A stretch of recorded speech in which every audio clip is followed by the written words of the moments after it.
This is Speaking of Pets podcast, where we offer you up-to-date, science-based, accurate information. Oh, Gizmo! Good kitty. You're such a good kitty. And they're looking up and howling in unison. If it affects pets, we'll talk about it.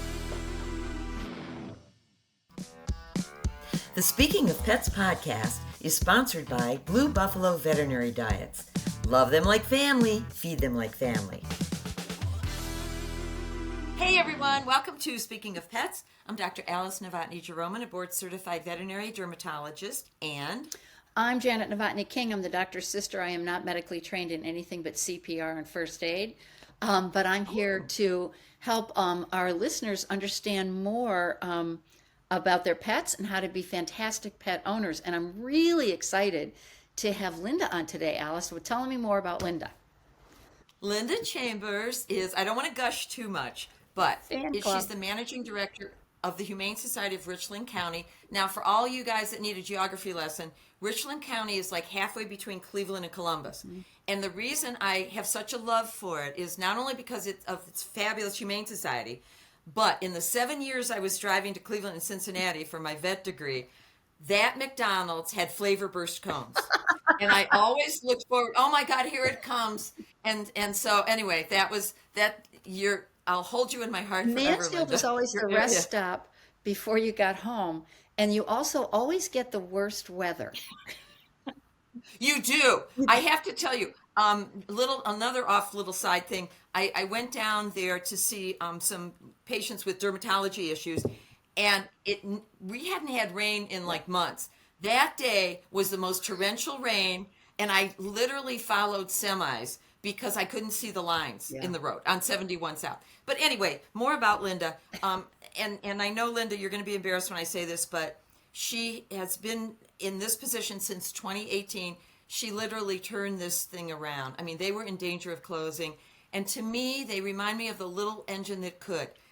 It's a small facility, but the biggest hearts of people. I just was so impressed. And I think I kind of bugged Linda because they have a wonderful Facebook page. And I want to talk especially about two of their patients that they saved, Wicket and Ezekiel. And everybody, you got to go on the Facebook page for the Humane Society of Richland County, because every day, I don't know, Linda, if you do the Facebook page, it is entertaining. It's inspiring. It's just lovely. And the other thing is, Linda is a Buckeye, Janet. OH. I-O. Yay. There you go. have a lot of Buckeyes on your team. And, their website's great because they even have tips for pet parents like crate training 101. It's not just an adoption site, which I think is so helpful because that's the hardest part, like taking your time when you get the puppy, right? Yeah. And folks need those tips, and because sometimes you feel like you're going out of your mind when you have a puppy. But Linda, I was looking at your guys' history. You guys have had saving animals since 1884 in Richland County. And that also, Janet, seniors like us, they were saving us and children. So, how fabulous is that? How crazy is it that at one time it was people, and then it branched off into animals, and now, with animal welfare, there's just such a need. So, Humane Society, definitely for the animals now.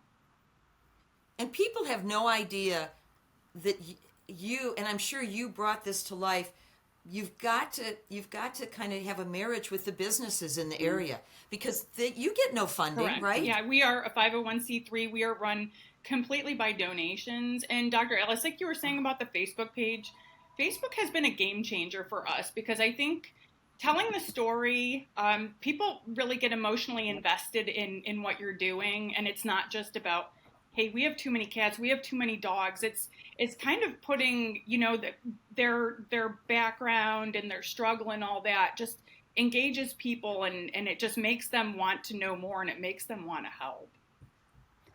And instead of it being a herd situation, we have all these cats that need homes. You give each one a personality. This is like behind you have the picture of David, your former office manager who sadly passed away. I know. David. And I have to tell you, every day I look at your Facebook page and say, and actually a couple times a day, what's going on with such and such? Would you please talk about Ezekiel? Yeah. And we will show, and our producer, I will send our producers pictures of these pets, you guys, that we're going to Okay. talk about because, So but anyway, start with, Wait, and then I want you to talk about Okay, Wicked but my too. first question is he named after the Ohio State football player Ezekiel Elliott? no, he's not. Oh.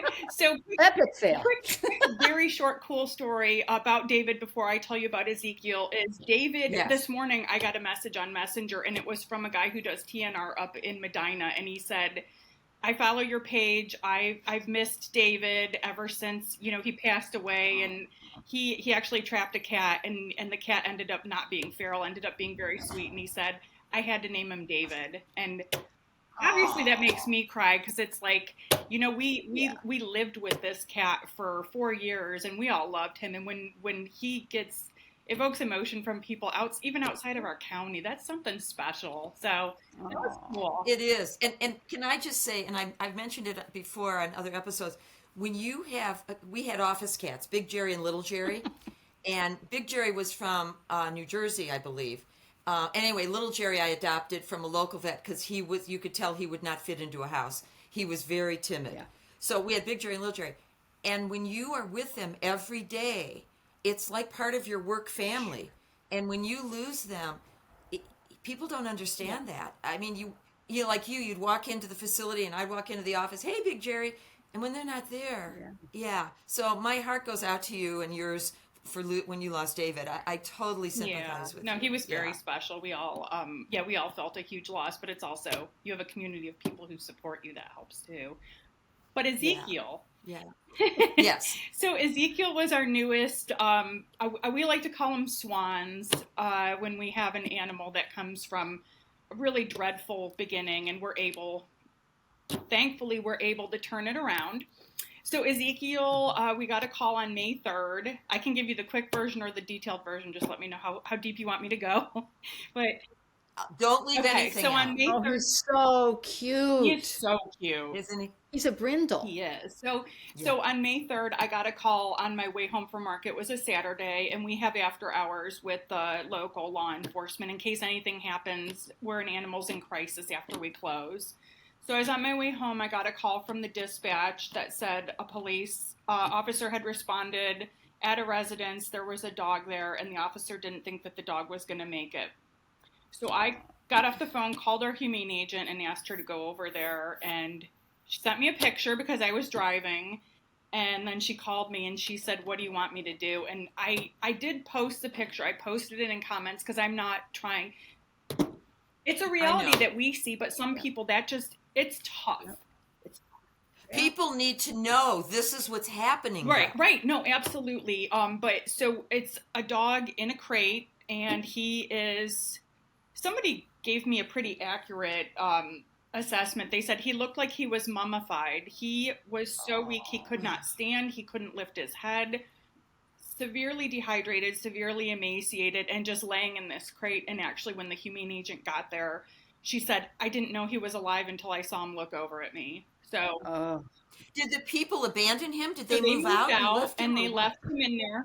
And left him in a cage to die. Sadly, that is it's not even unheard of in this, in this animal welfare realm.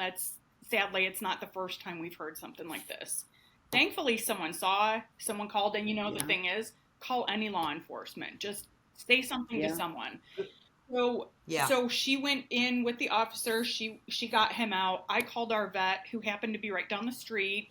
They had just gotten off work, and I sent her the picture, and she said, we'll meet you at the office in 10 minutes. From there, the whole dehydration thing was really the most critical. He was very emaciated. She was able to get him stabilized, get a catheter in him, and we got a little bit more than a prayer here. We don't know what the outcome is going to be, or if he's going to make it, but he is out of that environment. And so that was day one, and I blew up her phone for the remainder of the night, and I blew up her phone in the morning. And when she told me in the morning he's still here, then I thought we actually have a chance. So we don't always get that outcome. So when we do, oh my gosh, we shout it from the rooftops. It's like, sure. Yeah. So He Yeah. spent 3 weeks at the vet's office, in between the vet's office and in a foster home of one of their And he weighed what when you brought him 3.5 in? How many pounds? He was supposed to be 12, and you know the weight of bones. He was not much more than fur and bones. There was nothing to him. But our little engine that could, the name was, so when we first found him, we thought he was a girl. No one was thinking about sexing a dog as it's on its deathbed. Like, Right. a girl or boy, Right. it didn't matter. So the next day, Dr. Alyssa, who was his treating doctor, she said, "Oh, fun fact, it's a boy." And so I looked up inspirational boy names, and Ezekiel said the meaning God will strengthen. I thought, it's going to take something beyond, we have amazing care and amazing people that are going to rally, but we need some divine intervention here. So the name felt perfect, and it does even more so now. And he had a lot of prayers. A lot. My God. So who's A he lot with of now? Has he prayers. been adopted? Yes. So, and that was also, it's not frustrating, but when you have a dog like that really makes a comeback, it's not unusual to have everyone everywhere who hears the story, now they want this dog. And so we were getting calls from people outside of the country, all over our country and outside of our country. It's like, something about me connects with this dog. And I'm like, something about him connects with everyone. So we get it, but we've fallen in love with him, and we don't want him to go too far away from us. So one of the girls who works here on the weekends and works at the vet's office said, my mom really wants him. And her mom is a yoga instructor, and she's got this great Zen energy. And we just were like, it's kind of a no-brainer. So for her birthday, she was surprised. She wanted him so bad. And so for her birthday, we surprised her, and we had him and her family in the playroom, and we made it official that day. So, Wow. And we fought. We have to put some videos on of him playing, because you'd never know it was the same dog. And I wonder if he'll grow into those ears. I hope not. He's so cute. I know, me too. He's real cute, and he's funny too. He's just got such a personality. What a will to live, you know? I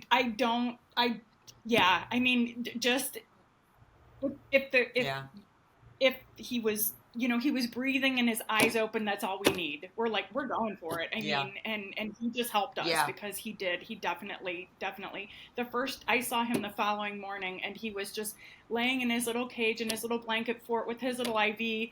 And I just put his head in my hands, and he just rested his chin and just goes, and you've seen the eyes, Dr. Alice, they melt you.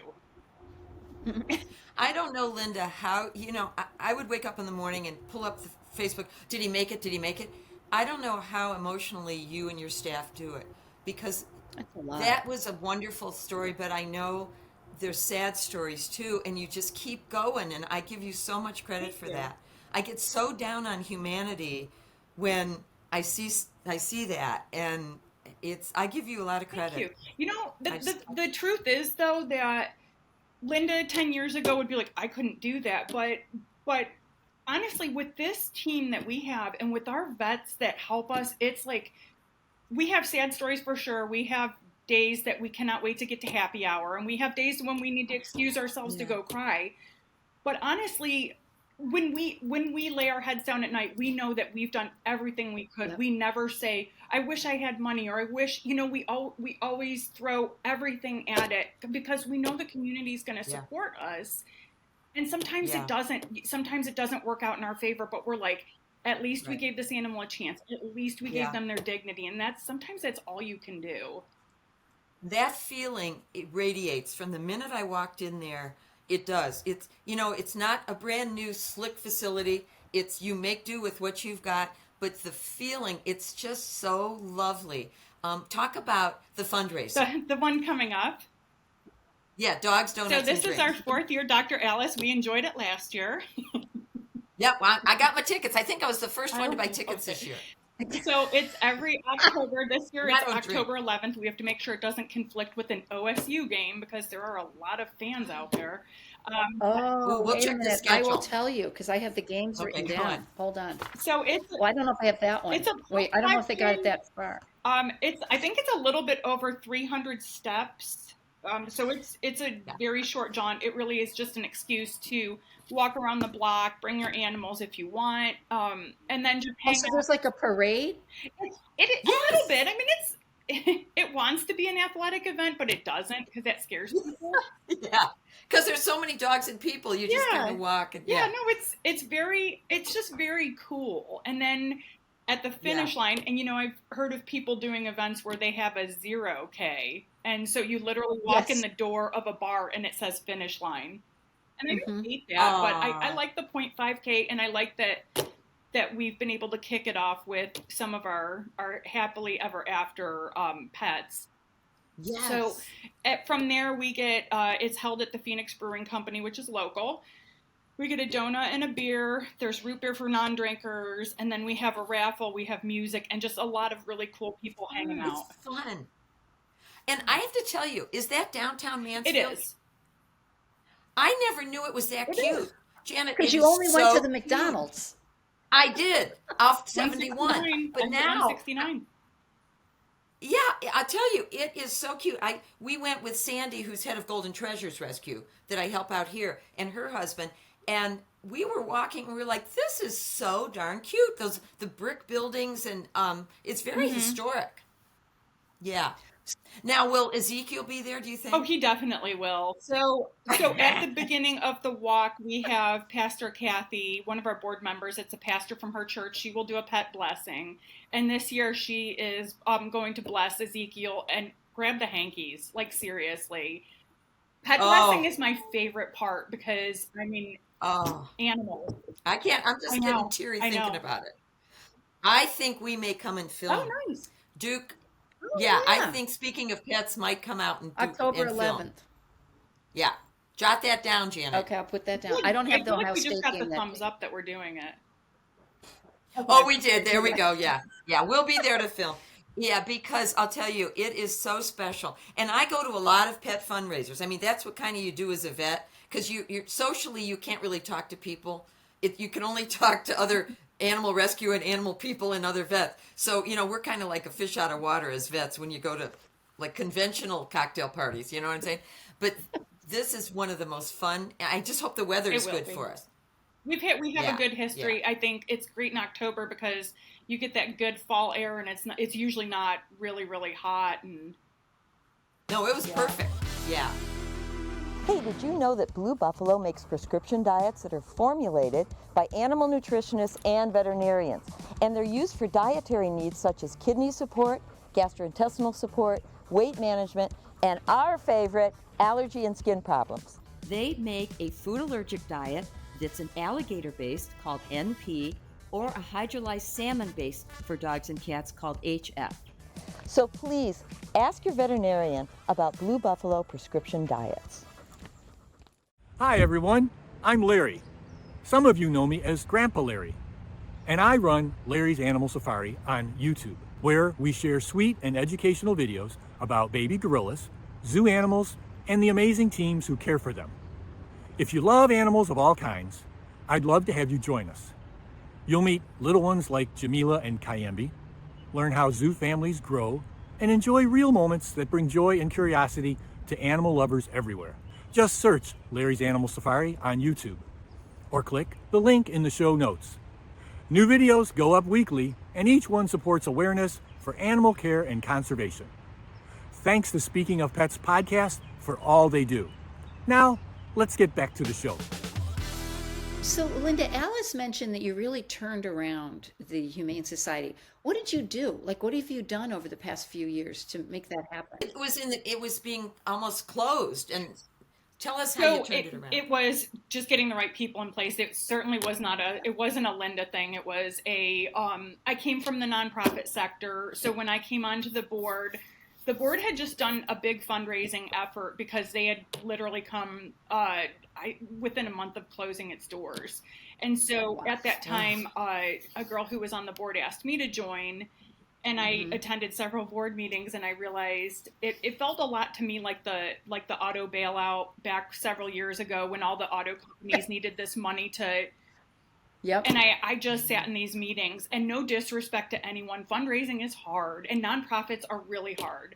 But Janet used to be head of a nonprofit, so you guys That's are like why I'm sisters. asking. You get it. And Yeah. you come into an environment where they don't fundraise and you say fundraise and they're like, no, we're a shelter.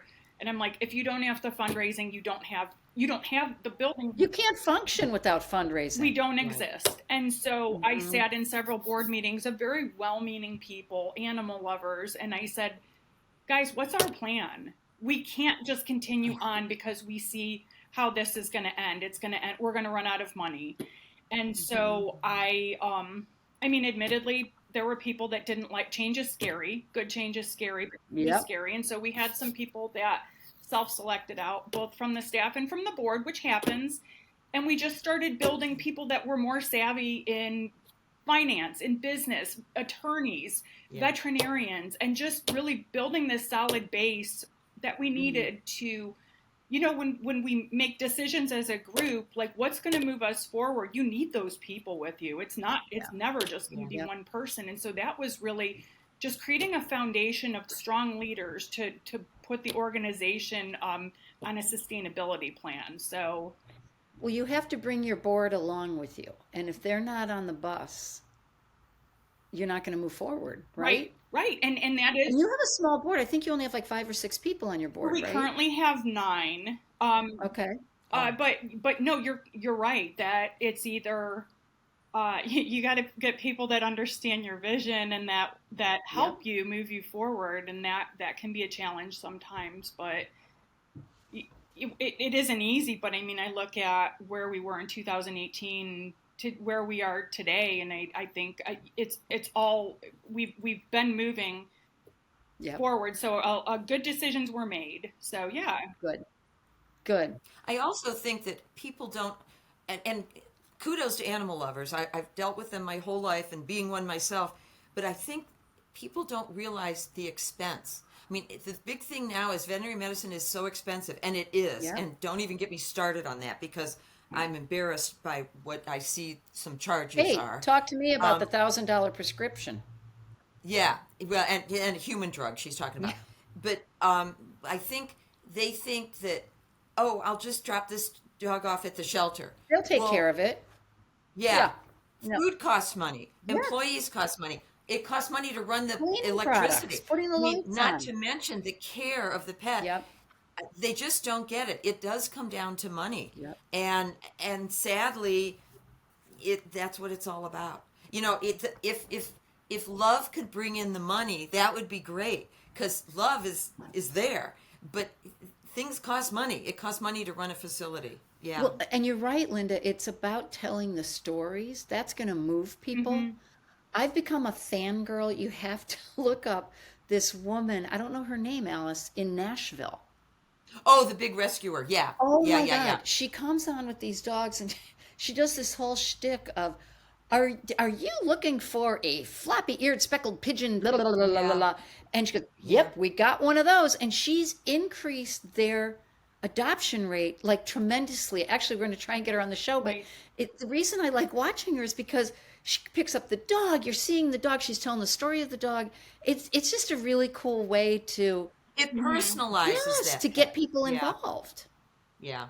So you're right. You're right. You're right. You have to... I do look at. Now tell us about Wicket because we're going to get a picture of Wicket. I was going to say just to like kind of put an exclamation point on everything that you're saying, and especially if you come from the nonprofit sector, telling the story is going to get the followers, it's going to get the adopters, it's going to get the engagement, it's going to ultimately, I think, get the donations. But if you were to just post any nonprofit and say, hey, it costs us $1,000 to turn on the lights, it costs us $800 to do, get water every month. Nobody's pulling out their checkbook. No. That does not compel you to No. give. And same with me. I don't want to hear about your utilities. Like, tell me something that makes me invested in your story. So I love that woman did that. So many shelters have to find their thing because so many shelters are competing with people's attention. Well, Linda, You're right. nobody cares about how much you're paying for your electric bill No. because it doesn't affect them. Right. No, It doesn't. you're It doesn't right. affect them at all. I mean, the stories that we used to tell were human stories. It was about hunger and homelessness and that kind of thing, mental health. But the stories moved people. It's really important. Yeah, and remember when Jerry Lewis used to do the muscular dystrophy telethon? All night People long. criticized him for bringing these kids on. This is the way it is. This is why we need the money for research. And same with rescuing and saving these pets. When you give them a personality, it's just like Ezekiel or Wicked or David, and you get is a kinship there. Yeah, and you Now- need the happy ending. I Yes. get in my Oh. news feed on Facebook. Closure. I don't know how I ended up on every heartbreaking story is in my news feed now, and I'm like, I can't take this. But I mean, and it happens, I and it's a know. reality. But also, you got to make people feel good. They're not going to Oh, want to yeah. come back Well- if they're looking at your page crying. Now, let me ask you, on the Yorkshire Terrier that you rescued yesterday, Janet, someone was hanging it 4 feet above the ground. Is that dog okay? He is physically? fine, and Alice, that is one of those things that I love about the people here. Love them. So, I got a text from the dog warden. I was 5 minutes down the road. I was going to the post office, and I was 5 minutes down the road. I got a text from the dog warden who used to run this organization. We have a great relationship. It's been a very collaborative effort, but she said, Good. hey, someone sent us a video of this dog. I need you to look at it. And I thought, if she's texting me this, I'm going to look at it in the parking lot. Mm-hmm. I looked at it in the parking lot. It's disgusting and it's disturbing. This guy holding this dog by a leash up off the ground by his neck. And I called down here and I told the humane agents, I said, you need to go to that house right now and you need to take the police. And they said, okay. Oh my God. Good for you. Oh, I love when the police get involved. My thought is, you are not leaving that house without that dog. We're not going to argue with someone. Good. We're not going to have someone threatening you. And so, Well, yeah, I don't want you to go near the guy who's dangling. exactly. Get SWAT in there. I mean, somebody that has the capability of doing that, you should not. That's You just- shouldn't be dealing with. But I said, Yeah. go. You need to go. Get the police and go to Ugh. that house. So I finished up at the post office, and I'm not even kidding. I was back in under 10 minutes, and they were already halfway to that house. And I was like, these are the people that they inspire me because they're so committed. It's like, drop everything and go. And it's for animals, so they do. Yes, Yeah. I love it. So, Linda, Those are our Right, people. exactly. so Linda, what's the best thing? So say I witness somebody abusing an animal on the street. So for our listeners, what do I do? Call the police? So every community has different protocols. So I would say the police are a good place to start. In our organization, some counties, the dog warden handles abuse. Some counties have humane societies with humane agents, which is what we have in our county. But if you don't know, call the sheriff, call the police, call your dog warden, call the humane society. We all take it very seriously, and if they're not the right person to call, they will definitely either get you in touch with that person or they will get in touch. Like with the Ezekiel situation, the initial call came to the police. They have my after hours number. So we're all working together to make sure that these things are handled like expeditiously. There's no time to wait. Wow. And you'd be surprised. I had a couple police officers as clients. They are big animal lovers. Yeah. They are big animal lovers. And when we go to Florida in Lee County, the Lee County Sheriff's Department Animal Abuse Unit, if they're at a bank robbery, they'll drop everything when an animal abuse call comes in. I can tell you right now. They have Lieutenant Hope, who's a rescue pit bull, a tripod, and she wears the cutest little pajamas, and they take her to schools, and it's so rewarding to see these big burly guys with these vests and all these things on their belt, which I have no idea what they are, like sprays of various kinds, and they're like cupping a little kitten in their hand. It's so rewarding to see that about humanity. We for 12 Days of Christmas, we brought in some of our first responders to take pictures with some of the animals here. Oh, I saw that. I love that. The police office, Mansfield Police. I mean, we have a lot of area police offices, but Mansfield Police was like, what do we do now? Valentine's Day? Let's do all of the officers were into it. All of the fire department. Hey, do a calendar. I was going to say, do a calendar for sale. And have them get real buff with the kitten. Oh my God, would that sell? I don't know if I'm allowed to ask Janet, for that. we need to produce that. we need to produce that. So how else can people help support their local rescue organizations? Yes. Are there in-kind donations that you're looking for? So us specifically, we're always looking for newspapers, towels, blankets, volunteers. The big thing for us right now is animal enrichment. We have staff who will clean and medicate, and we have protocols that we follow.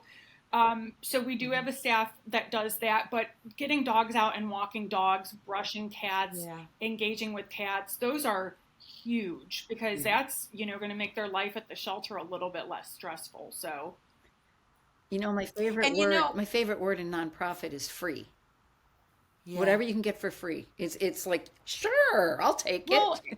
Well, and yeah, I was going to say, and I think that it's a good thing for seniors to get involved too. Because we interviewed a gal that runs Victory Gallop, which is an equine thing here in Bath, Ohio, for autistic kids on the spectrum. And they have a senior that comes in every day just to brush the horses. And he loves it. And he's dependable. He brings donuts on Tuesday. Tuesday's donut day. That's right. I need a donut day volunteer. You do. I don't know if he drives put that on your Facebook page. A requirement. Yeah. Hey, we're looking for. You need a donut day. I know. More donuts. Let's put it that way. But truly, like volunteering. So yes, items that you don't need around the house. Cleaning supplies are always helpful. Like I said, blankets. You can always call your local shelter and say, hey, what do you need? Even if you don't have money. Yeah. I have Saturday mornings free.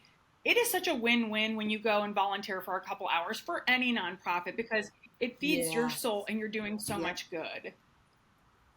How true is that? It's funny with my volunteers. I used to say, what, I want to recognize you guys. What do you want? And they went, we don't want anything. We get so much out of this.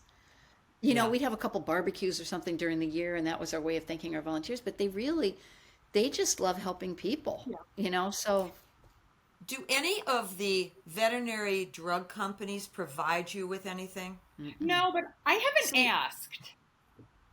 Okay. How about the pet food companies? No. And let me tell you on my soapbox real quick about that. Especially one of the drug companies, I am sick of them giving perks to veterinary offices that buy a lot from them. And then, of course, the vets make money on that. And I don't have a problem with that. Everybody needs to make an income. But, man, it would be nice if they would even donate 10% of that to a local shelter. I remember when I was there asking what you guys have for flea control, and you have Revolution, and that's fine. It's so nice if Zoetis could donate some of that. And we are paying customers, so I don't disagree with you. I will say, when we had a couple years ago, almost exactly 2 years ago, we had a seizure of 80 dogs from one home. The guy was a backyard breeder. And we had several pharmaceutical companies reach out and say, what can we do? And it was in terms of providing Parvo tests and heartworm tests. So I understand what you're saying, but I also understand in this realm, the need is so great everywhere that I know that a lot of companies are like, we want to help. And I'm not saying anyone specifically, but a lot of times it's, we want to help, but we're kind of tapped out too. So I don't know who that applies to, but I do know that. Yeah, no, I hear you. I just see a lot of free drug company stuff going to veterinary offices, and I'd like to see it go to shelters where everyone's, think about it. These, especially for Janet and me as rescuers and most of our listeners, that's where it all starts. It all starts on these dogs that are rescued either from the Amish or the Chinese, like I have a China rescue, or these kittens that are taken to shelters. Let's get these animals to live so that then rescuers like us can actually then adopt them. Absolutely. Get in on the ground floor, these drug companies and pet food companies. Like you said, everything is so expensive. So it's like you get an animal prepared for adoption with, vaccinations, heartworm tests, Parvo, all that. Yes. Oh my gosh, you're making a huge investment. Yeah. Just flea control. Because I know when I was there, a lot of the cats that you got in had flea eggs on all over them. And you've got to get that, or that's going to go through everywhere. Yeah.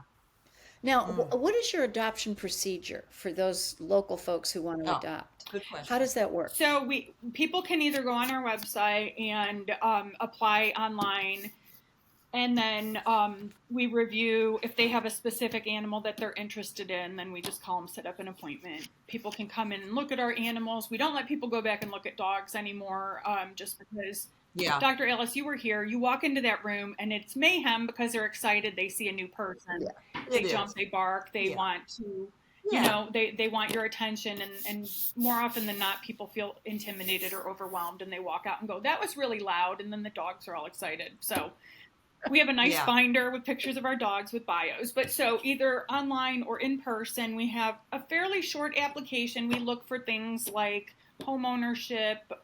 We look for steady income. If they're not in county, we do reach out to the county that they're from, just to confirm that there isn't some sort of reason why they're looking outside of county. Because I never thought of that, but you're right. You put so much into an animal, and then it's like, I don't have children, but I feel like it's almost like a child. Like, I don't know if I'm ready to pick you up. But, so anyhow, so we look for income. If it's not a homeowner, we reach out. We have to talk to the landlords to verify that they're allowed to have animals. Other pets in the house, seeing if their pets are vaccinated, veterinary references. Trying to make sure that if they do have pets, that they are a good fit for the pet that they want to adopt. Like, can they bring their pet in? We do with dogs. We do require that if a home with a dog is adopting a dog, they do have to meet each other. We take them outside for meetings. We don't have people bring cats in, because cats are never going to be, they're going to be potato bugs underneath a chair, and it's stressful. Yeah. So. Cats work it out, cats work it out. So when people come in and they want to adopt a cat and they have a dog and they say, can I bring my dog in to meet the cat? I'm like, I'm more worried about your dog, because the cat will figure it out. The cat will hide. Yeah. True. They just go hide. And so as you're... When dogs go lower, they go Smudge used to go like this, come here. Come here. Come here. And then the stupid ass dog would be like this close. And then the cat runs, right? Over and over and over. It's like, what aren't you getting? Blue Buffalo Natural Veterinary Diets offer a natural alternative in nutritional therapy. With their in-house research and development team with over 300 years experience in well pet and veterinary therapeutic diets, more than 600 scientific publications, and more than 50 U.S. patents. Blue Buffalo Natural Veterinary Diets. Hi everyone, I'm Larry. Some of you know me as Grandpa Larry. And I run Larry's Animal Safari on YouTube, where we share sweet and educational videos about baby gorillas, zoo animals, and the amazing teams who care for them. If you love animals of all kinds, I'd love to have you join us. You'll meet little ones like Jameela and Kayembe, learn how zoo families grow, and enjoy real moments that bring joy and curiosity to animal lovers everywhere. Just search Larry's Animal Safari on YouTube, or click the link in the show notes. New videos go up weekly, and each one supports awareness for animal care and conservation. Thanks to Speaking of Pets podcast for all they do. Now, let's get back to the show. I also like that you do welfare checks. So so does that mean, like, if my neighbor, if I heard like a dog screaming, I mean, what's a welfare check? We get anonymous calls and emails from people that, and it is what you said, like, I've heard this dog screaming. Can your humane agents go over and look into it? Yes. Dogs being tied out, even people that suspect that someone might have too many animals, or a person is in the hospital and they're concerned that no one's caring for the animals. Things like, or someone moved out and they're worried that there are animals in the home. There really is no limit to, if someone's concerned enough about an animal to call us, we'll look into it. Is there any special training for a humane agent? So we go through You're a humane agent, aren't you? There's a 1 week training. It's about 40 hours that you go through, and you have to get sworn in by a judge. At the end of your training, you have to take a big old test, and we also have to do a class in self-defense. So, can you carry a weapon? Because I'm getting interested in this. Probably not. I have my own feelings. You don't want me to have a weapon if an animal's being mistreated. I have my own feelings about that. I feel like weapons escalate things. In that kind of context, we all get very heated. So to answer your question, no, but we're not afraid to bring law enforcement with us when the situation dictates. So no, we don't. And the liability too. Yeah. I I get upset too. If you're hurting an animal, I don't have anything nice to say. I Oh. don't. No. So we that was one of the things that I implemented when I came on, was making sure that we had, before I took on this role, we had one humane agent on staff, and so it was like we're stretched thin. We now have 5, Wow. so that there's always someone who can respond. And with, Wow. Is that for the whole county? yeah. So to be a humane agent, Wow, you have to be that's- represented by an agency. So you can't just say, I'm going to be a humane agent. You can't act autonomously. You have to work underneath Oh. a humane society or some sort of a shelter. And so So how many do you we have now? 5. Oh, Yeah, thank so God. it is good. Like in that situation with Ezekiel, I was not anywhere near the house. I reached out to a humane agent who lived fairly close, and she was at that house within 10 minutes. So it does. I mean, that's a huge county. It is. It is. Yeah. And they'll do, we'll take calls and respond to concerns throughout the week. And then Thursday is kind of the big day when they'll go out and address some of the less urgent ones. So it's a full day of just going around and making sure. And a lot of times the animals are fine. When people call in concerned, it's just that they're concerned. And when we verify that they're okay, then it's move on to the next one. What about fosters? Talk about do you have a lot of fosters? So currently we do, because it's kitten season, Yeah. the longest season of the year. I love that you can put a little humor in This it. has been the worst. This has been the worst kitten season. It's like every year we say that. So we don't like to have the little ones in the shelter. I'm talking about, kittens or puppies, if they're under 2 months or 2 pounds, especially kittens. So we'll get them into a foster home. Nursing moms, we get them into foster homes as well, just because there's so much sickness that floats around. Even in the cleanest environments, they're so vulnerable. So we do a lot with that. With dogs, we will do fostering for like small puppies, animals with medical conditions. Lately, we've been doing a lot of hospice fostering, dogs that are getting into the late stages where we just don't want them to be here. So we cover the medical expenses, and they have a soft place to lay their head at night. So, and that is a special kind of person that can do that, because sometimes the fosters sometimes know they might only have a month, and talk about carrying the weight of something that you're just like, I know what the outcome is going to be sooner than later, and then it's a beautiful thing. That's a big heart for that. How is the dog? Did the dog that was heartworm positive and it was elderly, and did that one pass away? She did not. Nope. She's still in foster. Tell Janet about that one. I want to tell you a little bit PS to that dog. So this was Helena. So Helena lived her life on the chain. She's old. We were contacted by the dog warden about her because they were responding to a call next door, and they looked over and saw this dog in the yard. You saw pictures of her, Dr. Alice. Such severe glaucoma, she couldn't even close her eyes. And so the dog warden contacted us. We went over and took her. And it was an elderly couple just kind of living out not in the wilderness, but like out in the country. She's just always been outside. She's fine. We said, she's not going to come back. So we took her to the vet. We had her eyes removed because she couldn't see. There was no the pain that she had pressure, to be living right? with. Yeah. So and I asked Dr. Jordan, who was the one who treated her, and he said it's probably glaucoma, untreated glaucoma for the last 2 years. Blind, she can't see, she can't close her eyes, which causes discomfort. So we had her eyes removed. Went to get her arranged to get her in foster because she's older. Found out that she was heartworm positive, and because of her age, we said we're not gonna do aggressive treatment. Right. We're not even going to do treatment because at this point she's not showing any symptoms, and she would be required to have crate rest. And that girl has never had a life. So we get her into this amazing foster hospice, and Dr. Alice, this is where the plot just totally takes a weird pivot, like we're going down this other path. So they have this dog for 2 weeks, They are like, she's great, she's going on walks, she's acclimating. And then one morning they send a message and they say, so she just had a baby. And we're like, What? The foster mom? the dog. The This dog had a very baby. old dog What? that we treated for the, Oh my and she's God. old. And And she's blind. she's blind.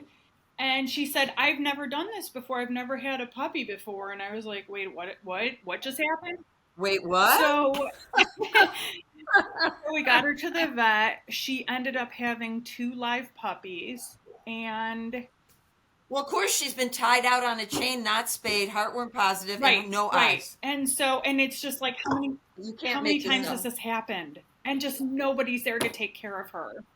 Oh my God. So this changes everything for the family, because they're like, this is a dog we want to give the best life to. We don't know anything about nursing puppies.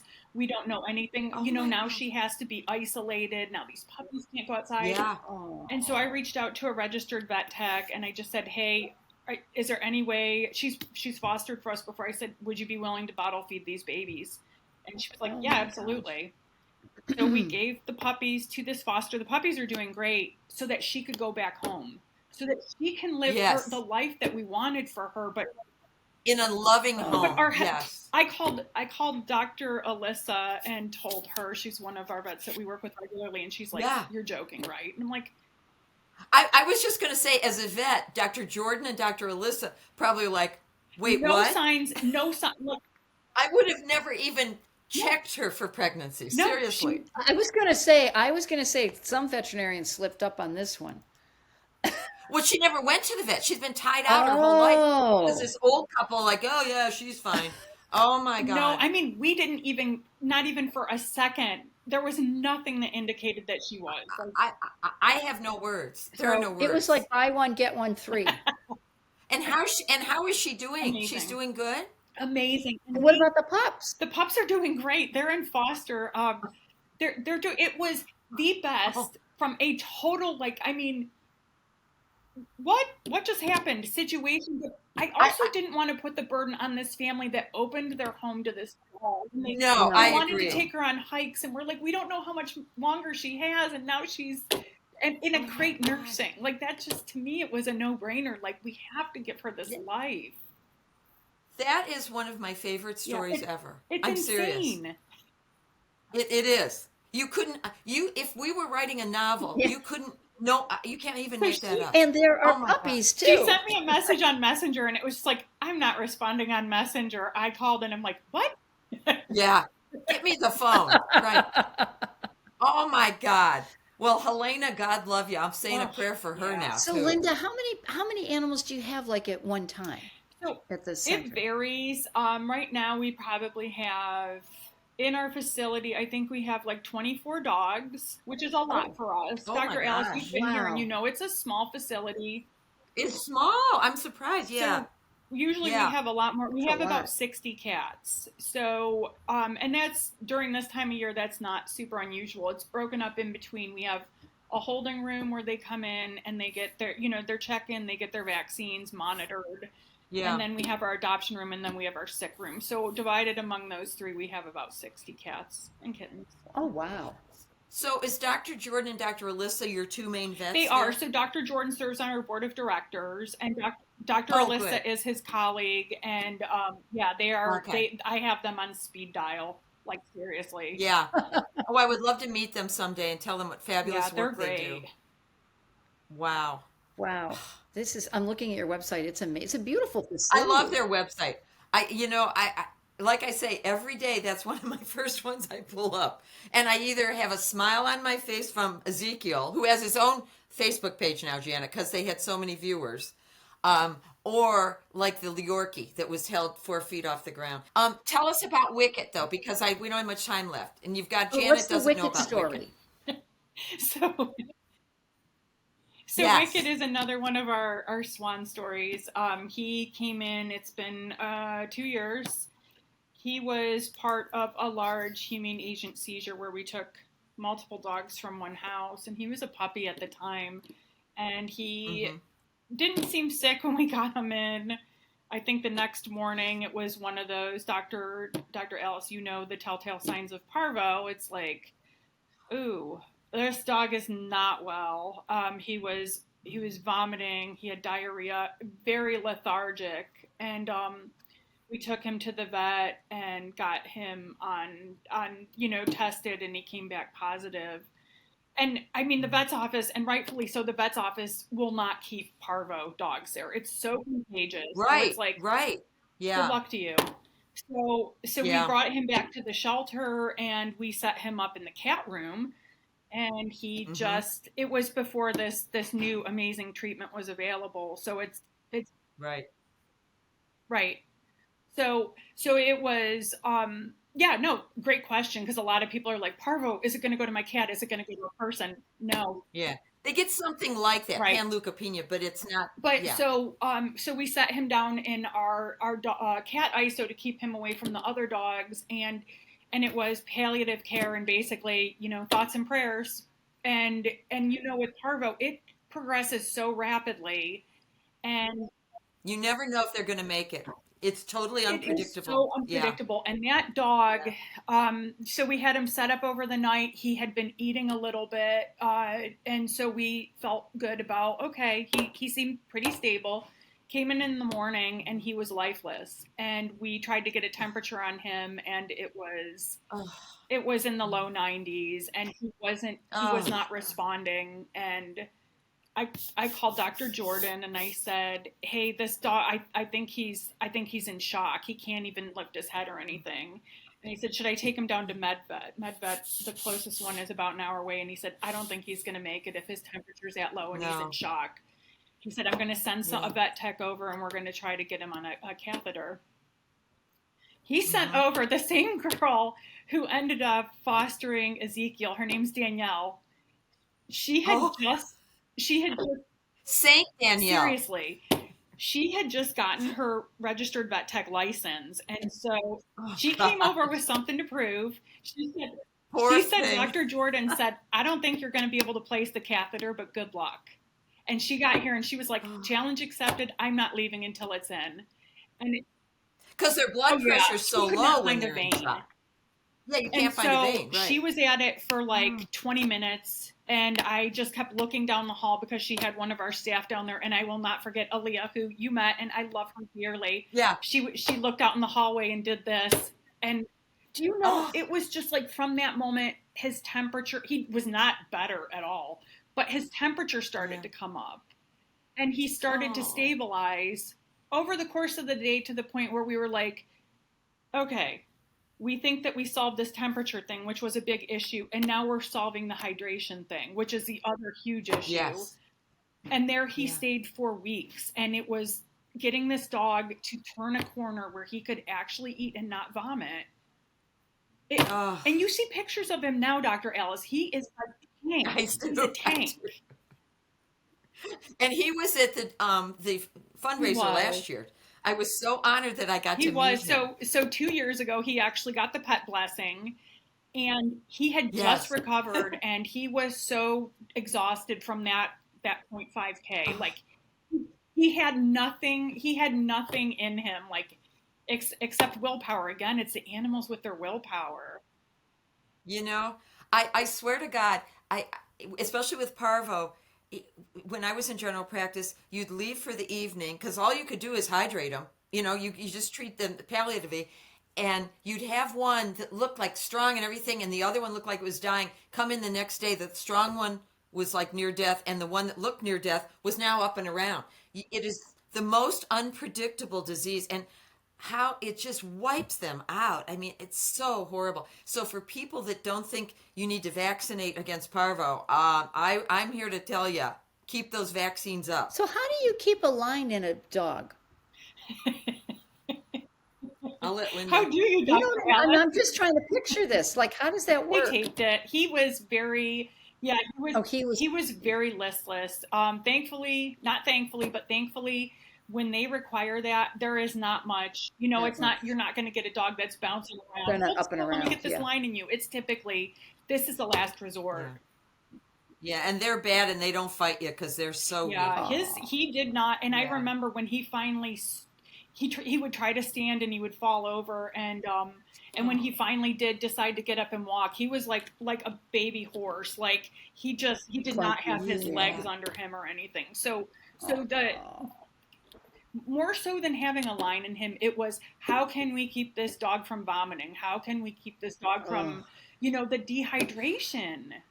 Yeah. And that's frustrating because when you feel like you're making progress and then, oh my gosh, she actually ate. You get all Yeah. excited. Get a setback. That's what I mean. You guys have a roller coaster of emotions. How did the name Wicket come along? I don't know. It did not come from me. Yeah. Isn't that the thing? Isn't a wicket what's in croquet? Right. Sally, our dog person, actually named Wicket, and I don't know where she came from the name. Fun fact, Sally named Ezekiel before Ezekiel was Ezekiel. She named him Tulip when he thought it was a girl, and when we found out that Tulip was a boy, she said, we're going to name him Tupac. And I said, we're not naming him Tupac. Or Tupelo. Especially now, right? Or Tupelo. Oh my No. Well, Linda, this has been so informative and so great, and we so appreciate the work you and your team do. And I'm just in love with them. I know, I really am. fangirls, and thanks for turning it around and creating a success story. I know that's hard. So wow, you did it. Thank you both. And Dr. Alice, I have big love for you. Hey, listen, I'm on, I don't know where my phone is. I'm on call for any skin or allergy, it only takes me an hour to get there. It's and especially on a day like And there's a today where McDonald's. they don't have Flavor Burst anymore. They discontinued. Dr. Alice found us or made herself apparently. It was on your Facebook page. I saw you had a dermatology problem, and I'm like, wait, I can probably help. You come down here, and then you did, and yeah, we all just adored you. Don't make me. Don't And make it me was come down so there. wonderful. I'm still talking about it. But I have to tell you, Linda, and Janet doesn't know this yet either, but because of you, and I'm going to cry, I am establishing a scholarship at The Ohio State University for shelter medicine, because that's where it starts. Yes, I could do it for dermatology, but it starts with you guys. And people would never get to a dermatology specialist if the pet doesn't make it in the shelter. Yeah. So God bless you. You've inspired me. You and your group have just really made a mark on my life, and I just want to thank you for that. I'm gonna go cry my eyes out now. Yeah. Yeah, don't do that. Don't turn around and look at David. And Janet, I'm putting it. It's going to be the Michael Novotny Shelter Scholarship, Shelter Medicine. That's our Scholarship. dad. We're naming it after our That's daddy. so sweet. Our dad, yeah, who had to put up with us, bringing He all was these. the only pets. man in the house. We had ducks at Easter. We had what else? We had rabbits, and I had we a didn't turtle. know what we were I had a doing. little Yeah, turtle. but we do now. We think better, but yeah. Oh, that's But one lovely. last question: do people bring in other animals besides dogs and cats? So we take, and it's typically when we end up with other animals. Every situation differs. Pocket pets, birds. Try to stay away from exotics just because we don't have the setup for it. Yeah. But we Yeah. always have good resources for people. So, but we've seen a fair share of pet bunnies and guinea pigs and birds and things like that. So yeah, a couple pigs. Yeah, that's good. Yeah, I was going to ask you the minis or the ones they thought were mini, and now they're full size. Wait a second. Wait. Oh, I was going to get the cat Atticus, who doesn't like me, but he walked past me. No, you have no idea, Linda. This cat literally goes to me. Janet adopted 2 litter mates from rescue, and the girl cat likes Yeah, you, right, Janet? Yeah. But the boy cat is like repulsed. You're not his flavor. Yeah. I'm not. He Yeah. loves the men in the house, not me. He just Janet, did I tell you little K is 15 years old? My only last cat, I adopted from the Humane Society of Summit County, and I had him and his brother. And I thought the other day, geez, he's like 12 or 13. I looked in the chart, he's 15. But wait, how old He was doesn't look it. He looks damn good. how old was He- Capri? 22. I lost my Capri. We took her to Florida with us. She was in renal failure for a couple years and really did well on all the renal stuff that they're coming out with now. And then she turned, it quickly bad. went downhill. And I knew it was time because my Capri was not my Capri anymore. And thankfully, a vet in our neighborhood in Florida is retired. So she came over and, I'm helped sorry. me. Yeah. Yeah, I know. Well, she's home now with us. Well, Al, we Yeah, got to 'cause wrap it up. Are we getting to wrap it up? Okay. Fine? Yeah. Wrap it Okay. up. Yeah. Okay. So listen, Linda, I'll be back, and we're gonna come and film for the Okay. dogs, donuts, and drinks. Yeah. Thank you for all you do. I mean And that right from the back at bottom of you. my heart. Listen, Linda, again, everyone, check out the Facebook Humane Society of Richland County. Yes. Did I get that right? Yeah. And follow Ezekiel. Wicket's on there. The Yorkie will be on there, I'm sure, that you rescued with the man was hanging. But anyway, it's just, I look at it every day. It's fabulous. It's tear jerking, but happy. That's how I can describe it. But anyway, thank you so much for being on the show and for all you do. And my love to David behind you in the picture. We miss seeing him Thank you. as well. This was fun. Let's wrap it up. This is Dr. Alice Novotny-Jeroman from Cleveland, Ohio, and Janet Novotny King from Cleveland, Ohio, saying, give your pets an extra biscuit for us, and thank you for listening. Don't forget And to lots like of us, love to love the us. pets. Bye. yeah. Thanks for tuning in today. We hope you learned some valuable information about making decisions about your pet's health. And don't forget to follow us on social media and subscribe on podcasts, because we love to have those likes. Thanks so much for listening. That's actually really good. You could both go bye-bye. Bye-bye. Yeah. How about woof woof? This episode of Speaking of Pets podcast was sponsored by Blue Buffalo Veterinary Diets. Love them like family, feed them like family. Follow us on social at Speaking of Pets and listen wherever you get your podcasts. The Speaking of Pets podcast is an SLA Video Production.